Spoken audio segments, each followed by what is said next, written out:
சரபோஜி மகாராஜாவுக்கு ஒரு பெரிய உடம்புல வியாதி வந்துச்சு. டாக்டர்லாம் போய் என்னவோ பண்ணாங்க, வியாதி தீர்க்க முடியல. ஒரு சித்தர் சொன்னார், தஞ்சாவூர் அரண்மனைக்கு சித்தர், இந்த ராஜாவுக்கு இன்னும் 3 மணி நேரத்தில் உயிர் போக போகுது அப்படின்னார். ஐயோ, என்ன பண்ண, ராஜாவுக்கு உயிர் போனால் என்ன பண்ணுறது? இதுக்கு பரிகாரம் பட்டுக்கோட்டை பக்கத்தில் ஒரு பெரிய மகான் இருக்கிறாரு, அங்கே போய் கேளுன்ட்டார். இங்கேருந்து பட்டுக்கோட்டை தஞ்சாவூருக்கு பஸ்ஸில் போனாவே 4 மணி நேரம் ஆகிடும். இன்றைக்கி அவ்வளோ அற்புதமான ரோடு இன்றைக்கி போட்டாங்க, பரவாயில்ல. ஆனால் அந்த காலத்தில் குதிரை வண்டியில் போகணும்.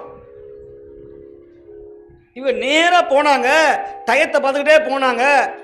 சித்தர் சொன்னார், கவலைப்படாத, இன்னும் 1.5 மணி நேரம் இருக்குது, அவனை காப்பாற்றலாம் ராஜாவை. அதுக்கு முன்னாடி ஒன்று செய்யி, இந்த ராஜா படுத்திருக்கிற அறைக்கு மேலே நீங்கள் போன மாதம் சுண்ணாம்பெல்லாம் பூசி ஓட்டை பொந்தெல்லாம் அடைச்சிங்களா இல்லையான்னு கேட்டார். ஆமாம், செஞ்சோம். அந்த ஓட்டையில் 2 புறா முட்டையிட்டு குஞ்சு விட்டது. அந்த சுண்ணாம்பு அடைக்கிறவன் அந்த குஞ்சை பார்க்காமையே அடைச்சி வச்சு விட்டான். இப்போ அந்த குஞ்சுகள் சாக போகிறது.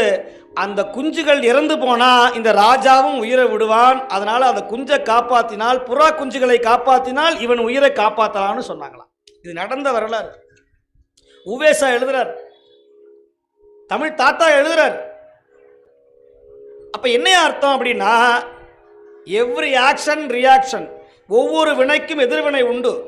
நீ யாருக்காவது துன்பம் செய்தால் அந்த துன்பம் 1000 மடங்காக உன்னையே வந்து சேரும். இது சத்தியம்.